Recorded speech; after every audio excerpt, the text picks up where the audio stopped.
आपल्यासोबत खासदार सुप्रियाताई सुळे आहेत। ताई, शेतकरी कर्जमाफीवरून याआधी आपल्याला बरीच विधानं पाहायला मिळाली। राज्याचे मंत्री बाबासाहेब पाटील असं म्हणाले की लोकांना कर्जमाफीचा नाद लागलाय। एकीकडे शेतकऱ्यांचं एवढं सारं नुकसान झालेलं आहे, मंत्र्यांनी संवेदनशीलपणे बोललं पाहिजे। अर्थातच सातत्याने हे जे वाचाळवीर आहेत ह्या सरकारमध्ये अतिशय असंवेदनशील सरकार आहे आणि मीडियाच्या माध्यमातून स्वतः ते गेले नसले तरी ह्या राज्यातले सगळे मीडिया आणि महत्त्वाचे कॅमेरामॅन पण त्यांनी पूर्ण जगाला दाखवलं की किती अतिवृष्टी आणि किती नुकसान झालेलं आहे। आणि अशा वेळीच असं एवढं सगळं बघून झाल्यावर हे विधान करणं त्यातून दिसतं की किती असंवेदनशील हे सरकार आहे। आणि या अशा कुठल्याही स्टेटमेंटचा अर्थातच जाहीर निषेधच केला पाहिजे। याआधी माणिकराव कोकाटे रमी खेळताना पाहायला मिळाले, मग दत्तमामा भरणेंचं विधान असेल किंवा मग आता बाबासाहेब पाटलांचं, वरिष्ठ नेत्यांनी त्यांना समज दिली पाहिजे असं वाटतं। मला वाटतं की आत्ता जे विधान झालेलं आहे ते निषेधाचंच आहे, पण हे आश्चर्य मला वाटतं संग्राम जगतापांच्या स्टेटमेंटचं। आणि म्हणजे ह्या सरकारला झालंय तरी काय, म्हणजे हा देश ह्या सरकारच्या वाचाळवीरांनाही चालत, हा देश भारतरत्न डॉक्टर बाबासाहेब आंबेडकरांच्या संविधानाने चालतो। आणि सातत्याने संविधानाच्या विरोधात हे जे वाचाळवीर बोलत राहतात, माझी विनम्र विनंती आहे महाराष्ट्राच्या माननीय मुख्यमंत्र्यांना की यांना आवरा सगळ्यांना। राज्याचे मुख्यमंत्री आज पुण्यामध्ये आहेत। निलेश घायवळ प्रकरणावरून बरेच आरोप प्रत्यारोप झाले। आज भाजपच्या एका आमदारांनी पत्रकार परिषद घेतली आणि त्यांनी म्हटलं की निलेश घायवळला तत्कालीन पासपोर्ट देताना तत्कालीन आमदारांचा दबाव होता। त्यांचा रोख रोहित पवारांकडे आहे किंवा काकींसोबतचा फोटो जो आहे निलेश घायवळ यांचा व्हायरल करण्यात आला। या सगळ्या प्रकरणामध्ये राजकारण होतं असं तुम्हाला वाटतं?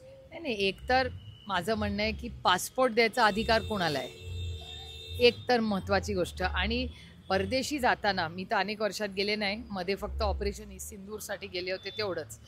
पण मी एक तर मला एवढं नक्कीच कळतं आपल्याला सगळ्यांना की परदेशी जाताना आता पूर्ण चेहऱ्याचं स्कॅनिंग होतं, थंब स्कॅनिंग होतं, डोळ्याचं स्कॅनिंग होतं। त्याच्यामुळे हे स्कॅनिंगमध्ये ही सगळी माहिती तर भारत सरकारकडे असणारच ना। अशा वेळी इमिग्रेशनच कसं क्रॉस केलं, म्हणजे फेक पासपोर्ट होता हे कळलं नाही इमिग्रेशनच्या डेटामधून। मी तर हा इश्यू सेंट्रल गव्हर्नमेंटकडे रेस करणार आहे। मी जयशंकरजींना माननीय अमित शहांना रेस करणार आहे हा पार्लमेंटमध्ये की हा फक्त पुण्यापुरतं सीमित आहे, नॅशनल सिक्युरिटीचा इश्यू आहे। उद्या कुठलाही आतंकवादी उठेल आणि परदेशी निघून जाईल, मग हे कुठली तंत्रज्ञान कोणी मदत केली आहे? मग इमिग्रेशनला मदत झाली, पासपोर्ट एक तर खोटा कसा झाला, पोलीस क्लिअरन्स कोणी दिला आणि इमिग्रेशन कसं क्लिअर केलं, हा एक मोठा प्रश्नच आहे ना। योगेश कदमांकडे गृहराज्यमंत्री पदाची जबाबदारी आहे। त्यांचं शिफारस पत्र व्हायरल करण्यात आलेलं होतं, त्यावरती पोलीस आयुक्त असं म्हटले की आम्ही तो परवाना अजून दिलेला नाही। मात्र रामदास कदम बोलताना असं म्हणाले की एका विधिमंडळातल्या वरिष्ठ नेत्याचं सांगणं होतं जे मंत्र्यांनाही आदेश देऊ शकतात, त्यांचं राम शिंदेंकडे रोख होता। राम शिंदेंच्या दबावामुळे हे सगळं झालं असं तुम्हाला वाटतं? मला नाही माहिती, मला कसं माहिती असेल? सकाळी माननीय मुख्यमंत्री इथे होते, त्यांना विचारायचं ना, त्यांच्याच पक्षाचे सगळे लोक आहेत। रोहित दादांनी मुख्यमंत्र्यांनी सचिन घायवळचं नाव घेतानाचा एक व्हिडिओ जो आहे तो सुद्धा व्हायरल केलेला आहे। भाजपचं पाठबळ आहे गुंडांना असं तुम्हाला वाटतं? हा डेटाच सांगतोय, हा आरोप तुमच्या प्रश्नातच माझं उत्तर आहे। आणि हा जो डेटा येतोय तो काय आमचा नाही, केंद्र सरकारचा आणि महाराष्ट्र सरकारचा डेटा आहे। एकाच विचाराचे पक्ष केंद्रातही आहेत आणि महाराष्ट्रातही आहे। त्याच्यामुळे ह्या सगळ्या प्रश्नाची उत्तरं माननीय मुख्यमंत्री जे या राज्याचे गृहमंत्री आहेत त्यांनाच द्यायला लागतील।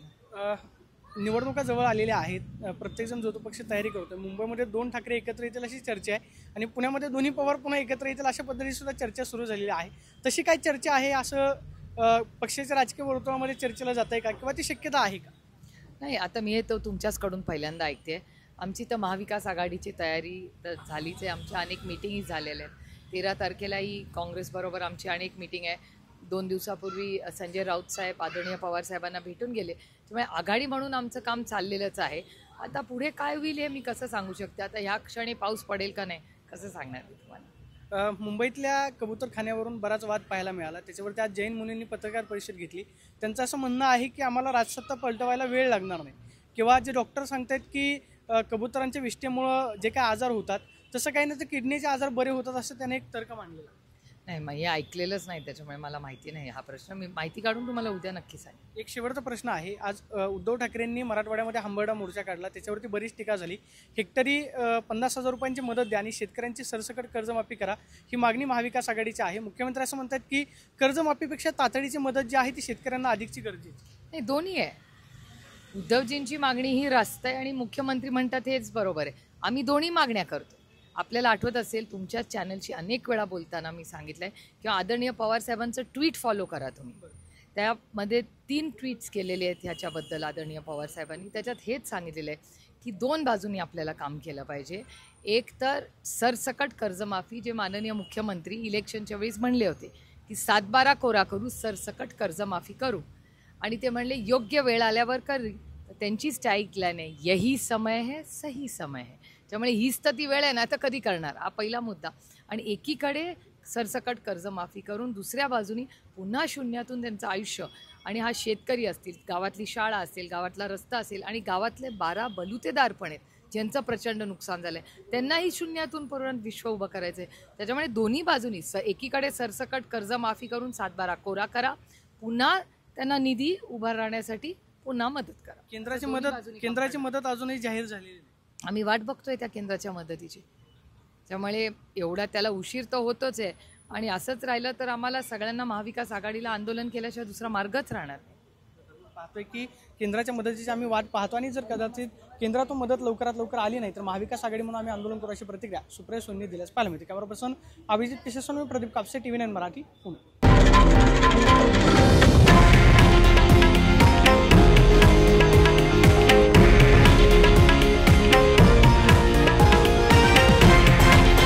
हे आहे देशातील नंबर 1 न्यूज नेटवर्क आणि आपण पाहत आहात TV9 मराठी, एकमेव.